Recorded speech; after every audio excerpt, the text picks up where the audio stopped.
बेटा जी अब हम नेक्स्ट फॉर्म पढ़ने जा रहे हैं स्ट्रेट लाइन की, जो कि है क्या, इंटरसेक्ट फॉर्म। क्या बोला मैंने? इंटरसेक्ट फॉर्म, इंटरसेप्ट फॉर्म जिसे बोलते हैं। तो इंटरसेप्ट फॉर्म से मतलब क्या है, यानी इस बार ना स्लोप देगा ना पॉइंट देगा। अब आपको गिवन देगा क्वेश्चन के अकॉर्डिंग, गिवन होगा क्या, एक्स इंटरसेप्ट भी, यानी दोनों के इंटरसेप्ट गिवन देगा। एक्स इंटरसेप्ट इज सपोज ए, और वाई इंटरसेप्ट ले लेते हैं सपोज, इंटरसेप्ट इज क्या, बी। अब पहले से इसे 2 मिनट के लिए ना बनाएंगे इस फॉर्मूले को, जिससे कि आपको क्वेश्चन करने में कभी भी दिक्कत ना आए। और मैं एक ही क्वेश्चन को दो तरीके से करूंगा, इसलिए कंफ्यूज बिल्कुल भी मत होना। क्या आप तैयार है? बोलो हाँ, बोलो ना हाँ। Yes sir. अब देखो ध्यान दीजिएगा, इसका ना डायरेक्ट फॉर्मूला क्या होगा पहले वो समझो। रिक्वायर्ड इक्वेशन ऑफ लाइन, अगर आपको इक्वेशन ऑफ लाइन निकालनी है, यानी सीधा लिख देता हूं, इक्वेशन ऑफ लाइन निकालने का फॉर्मूला क्या होगा, equation of line. Equation of line निकालने का फॉर्मूला होगा बेटा जी, क्या होगा इक्वेशन ऑफ लाइन निकालने का, y माइनस वाई वन ना होकर के x upon a plus y upon b is equal to 1। बात समझना, क्या फॉर्मूला होता है, x by a plus y by b is equal to 1। मतलब अगर हमारे को x इंटरसेप्ट पता है और y इंटरसेप्ट पता है तो डायरेक्ट फॉर्मूला लगा सकते हैं, पर डायरेक्ट फॉर्मूला भी रटेंगे, पर रटने से पहले उसे समझेंगे। क्या आप तैयार हैं? पहले इसका मतलब समझते हैं। इसने कहा एक्सिस इंटरसेप्ट अगर आपको गिवन हो, यानी गिवन हो, गिवन एक्सिस इंटरसेप्ट, एक्सिस मतलब पता है क्या होता है, x axis y axis both, axis intercept given, axis intercept. अगर एक्स एक्सिस वाई एक्सिस दोनों के इंटरसेप्ट गिवन हो, मान लो ये लाइन जा रही है, दिख रही है L1 लाइन, क्या वो दोनों को कट कर रही है? Yes sir. तो फिर से बनाते हैं, 1 मिनट। अगर एक लाइन दोनों को कट कर रही है, बात समझते हैं, एक लाइन दोनों को, अबे सीधी खिंच जा। हाँ हाँ, चलो ठीक है इतनी। अगर मान लो एक लाइन है जो दोनों को कट कर रही है, एक्स एक्सिस पे कट कर रही है, किस पे, ए पे, और वाई एक्सिस पे कट कर रही है, बी पे। तो आप खुद बताओ ये वाला पॉइंट क्या होगा, एक्स एक्सिस पे इंटरसेप्ट, एक्स इंटरसेप्ट क्या होगा? सर 1,0 वेरी गुड दीदी। और ये वाला पॉइंट क्या होगा? 0,B। 0,B। अच्छा, यानी कि अगर आप एक चीज नोटिस करो, आपको एक लाइन के 2 पॉइंट्स पता है, यस सर। फिर तो आपको फॉर्मूला रटने की जरूरत ही नहीं होनी चाहिए, फिर तो फॉर्मूला पता ही होगा। एक लाइन की इक्वेशन क्या होती है, और एम की जगह क्या रहेगा, y2 minus y one upon x2 minus x1, और x माइनस x1। सही बात है। तो वेट, y1 क्या है, 0। x1 y1, x2 y2। तो y1 क्या है 0, y2 क्या है b, minus 0 upon 0 minus a, x minus x1।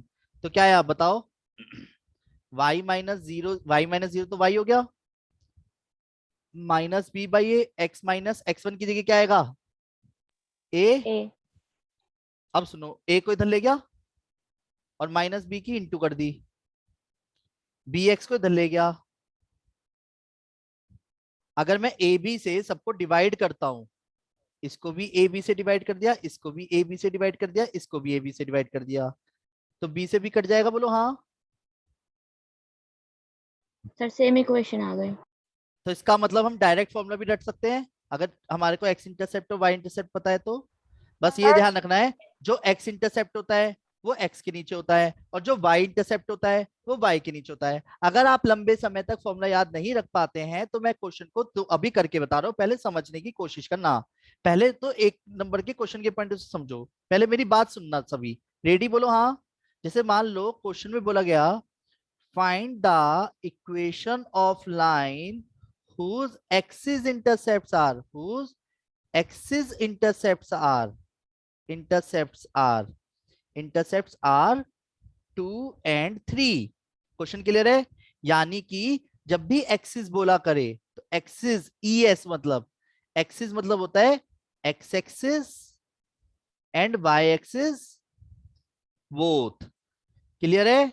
यानी कि सबसे पहला वाला जो डिनोट करेगा वो किसको डिनोट करेगा, एक्स एक्सिस को, और ये वाला जो डिनोट करेगा वो किसको करेगा, वाई एक्सिस के इंटरसेप्ट को। तो एक चीज बताओ, आपको क्वेश्चन के अकॉर्डिंग क्या गिवन है? एक्स इंटरसेप्ट गिवन है, तो यस एक्स इंटरसेप्ट क्या है? 2। और वाई इंटरसेप्ट क्या है? 3. 3। तो अभी आप मान लो कि आपको फॉर्मूला रटा हुआ है अभी, ठीक है? तो रिक्वायर्ड इक्वेशन ऑफ लाइन क्या फॉर्मूला क्या है? अगर इक्वेशन ऑफ लाइन निकालने का फॉर्मूला क्या था? पहले फॉर्मूले से करेंगे जो भी आपको याद है, यही वाला x intercept form, x upon a plus y upon b is equal to 1, यानी ये ए कहलाएगा और ये बी कहलाएगा। क्लियर बोलो हाँ? तो एक्स के नीचे कौन आएगा? 2। 2. और वाई के नीचे कौन आएगा? 3। 3. तो आप अगर इसे एलसीएम लेते हो तो 6 के साथ 3x प्लस के 2y इज इक्वल टू 1। तो इक्वेशन क्या आ गई बोलो? 3x प्लस के 2y इज इक्वल टू 6। ये बात क्लियर है? बोलो हाँ, बोलो हाँ। Yes. अब इसी का ऑल्टरनेटिव मेथड, क्या बोला मैंने? ऑल्टरनेटिवली। अब ऐसा क्यों कर रहा हूं मैं? ऐसा मैं इसलिए कर रहा हूं क्योंकि हमारे को कभी कभी फॉर्मूले एकदम से याद नहीं आते हैं, पर इसका मतलब ये थोड़ी हाथ पे हाथ धर के बैठ जाएंगे। तो तुरंत सुनो, अगर वो आपको एक्स इंटरसेप्ट बोलता है तो उसका पॉइंट बना सकते हो। एक्स इंटरसेप्ट अगर 2 है, डायग्राम बनाए बिना पॉइंट बताओ क्या होगा। और सर वाई इंटरसेप्ट बनाए, वाई इंटरसेप्ट के अकॉर्डिंग पॉइंट क्या रहेगा? सर 2,0 और 0,3. 0,3। तो फॉर्मूला देखो वही वाला लगाता हूँ जिससे ये फॉर्मूला बनाए, y minus y one is equal to y two minus y one upon x two minus x one, और x माइनस एक्स वन बोलो हाँ। एक को x1 y1, एक को x2 y2 सोच के चलूंगा, रेडी बोलो हाँ। तो y1 क्या है? 0, y2 क्या है? 3, माइनस 0, 0 माइनस 2 और x माइनस 2, जल्दबाजी करना मत। -2 जब right hand left hand side चला गया तो 3x माइनस 6 हो गया, और 2y को लेफ्ट हैंड साइड, 6 को लेफ्ट हैंड साइड, तो आ गया सेम आंसर। बोलो हाँ। Yes, sir. बस ये है कि हमारे को याद रखना है कि किसी से भी करो, पर बात आती है सर, सर, सर एक चीज बताओ ना। क्या बेटा? सर हमें कैसे पता चलेगा कि फॉर्मूले से करना है? बेटे कुछ क्वेश्चन बहुत ढीठ होते हैं, इसलिए हमारे को उस क्वेश्चन को उसी वे में करना पड़ेगा। तो क्या आप तैयार हैं ऐसे क्वेश्चन को देखने के लिए? Yes sir. तो Yes. जी दीदी। सर इसमें मतलब इनडायरेक्टली हम वहां पे जैसे फॉर्मूले में m से मल्टीप्लाई करते थे x माइनस एक्स वन का, यहाँ पे 1/m से कर देंगे। तो अगर किसी क्वेश्चन में रिवर्स में जाना होगा तब भी इसका यूज कर सकते हैं ना? हाँ हाँ हाँ हाँ, उल्टा क्वेश्चन ये तो बहुत ज्यादा करते हैं दीदी। अभी अब हमारी अगली एक्सरसाइज यही है, पता है? अभी बताऊंगा। Okay sir. अब देखो जैसे अभी एक और एग्जांपल करते हैं। Find the equation of line whose axis intercepts, whose axis intercept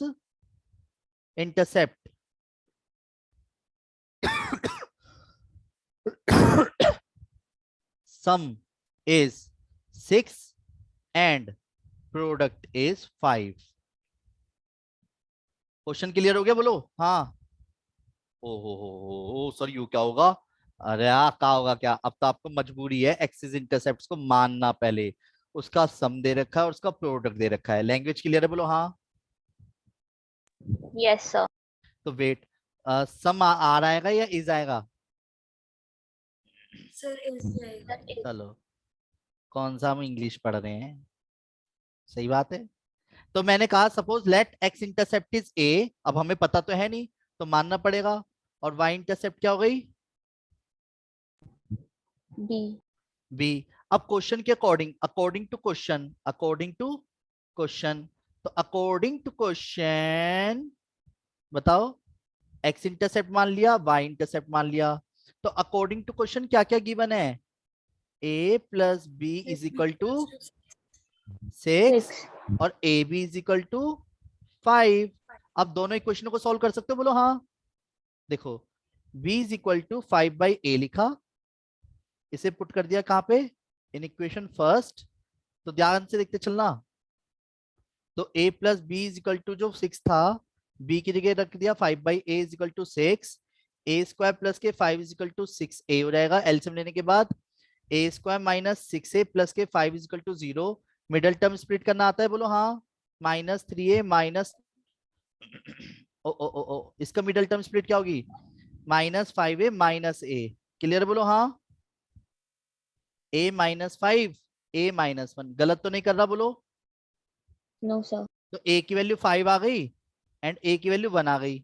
अगर हमारे को a पता है तो एक चीज बताओ, अगर मैंने कहा a is equal to 5 then b is equal to क्या होगा? 1। सर 1। ऐसे ही अगर मैंने बोला a is equal to 1 then b is equal to क्या होगा? 5। 5। रिक्वायर्ड इक्वेशन क्या होती है? Equation of line. Equation of line. अब मैं जान के पॉइंट वाला तो लगाऊंगा नहीं, तो डायरेक्ट सबसे बेस्ट तरीका रहेगा क्या? x upon a plus y upon b is equal to 1। तो x upon 5 plus y upon 1 is equal to 1। तो दो इक्वेशन आएंगी इसमें, x plus 5y is equal to 5 पहली इक्वेशन, बोलो हाँ। Yes sir. और दोनों वैलिड कहलाती हैं, ध्यान रखना। और अगर हमारे को क्या क्या पता था, ए बी, तो इसके अकॉर्डिंग आंसर क्या रहेगा? x upon 1 plus y upon 5 is equal to 1, तो 5x प्लस के y इज इक्वल टू 5। आया आया आया, बोलो हाँ आया। Yes sir. वेट, अभी सुनो सुनो सुनो, अभी क्लास सभी दोबारा ज्वाइन कर लेना। हेलो